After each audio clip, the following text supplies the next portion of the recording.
Hallelujah. ಎಲ್ಲರಿಗೂ ಶುಭ ಮುಂಜಾನೆ. ಈ ದಿನದ ದೇವರ ವಾಕ್ಯ 146ನೆಯ ಕೀರ್ತನೆ 8ನೆಯ ವಾಕ್ಯ.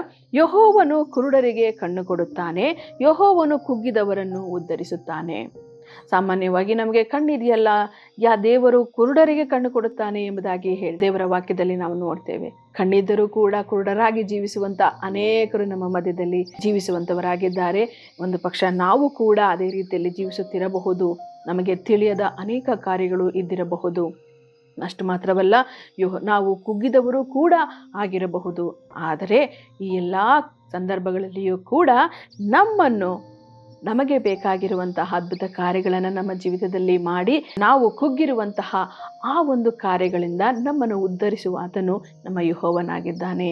ಆತನಲ್ಲಿಯೇ ನಾವು ಭರವಸೆ ಇಟ್ಟು ಪ್ರಾರ್ಥನೆ ಮಾಡೋಣ. ಖಂಡಿತವಾಗಿಯೂ ದೇವರು ನಮಗೆ ಬೇಕಾಗಿರುವಂತಹ ನಮ್ಮ ಜೀವಿತದಲ್ಲಿ ಇರುವಂತಹ ಕುರುಡುತನವನ್ನು ತೆಗೆದುಹಾಕಿ ನಮ್ಮನ್ನು ಉದ್ಧರಿಸುವಂತಹ ದೇವರಾಗಿದ್ದಾರೆ. ಪ್ರಾರ್ಥನೆ ಮಾಡಿಕೊಳ್ಳೋಣ.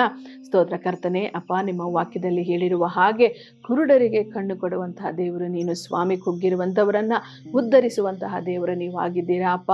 ಕರ್ತನೆ, ಯಾವ ಕರ್ತನೆ ಮಾರ್ಗಗಳಲ್ಲಿ ನಮ್ಮ ಜೀವಿತದಲ್ಲಿ ಕುರುಡುತನ ಆವರಿಸಿಕೊಂಡಿದೆಯೋ, ಕರ್ತನೆ, ಯಾವ ಕಾರ್ಯಗಳಲ್ಲಿ ನಾವು ಕುಗ್ಗಿ ಹೋಗಿದ್ದೇವೋ ಆ ಎಲ್ಲ ಕಾರ್ಯಗಳಿಂದ ನಮ್ಮನ್ನು ಬಿಡಿಸಿ ಕರ್ತನೆ, ನಮಗೆ ಕರ್ತನೆ ದಾರಿಯನ್ನು ತೋರಿಸಿ ನಮ್ಮನ್ನು ಉದ್ಧರಿಸಬೇಕಾಗಿ ಯೇಸುವಿನ ನಾಮದಲ್ಲಿ ಪ್ರಾರ್ಥಿಸಿ ಬೇಡಿ ಹೊಂದಿದ್ದೇವೆ ಕರ್ತನೆ. ಆಮೇನ್.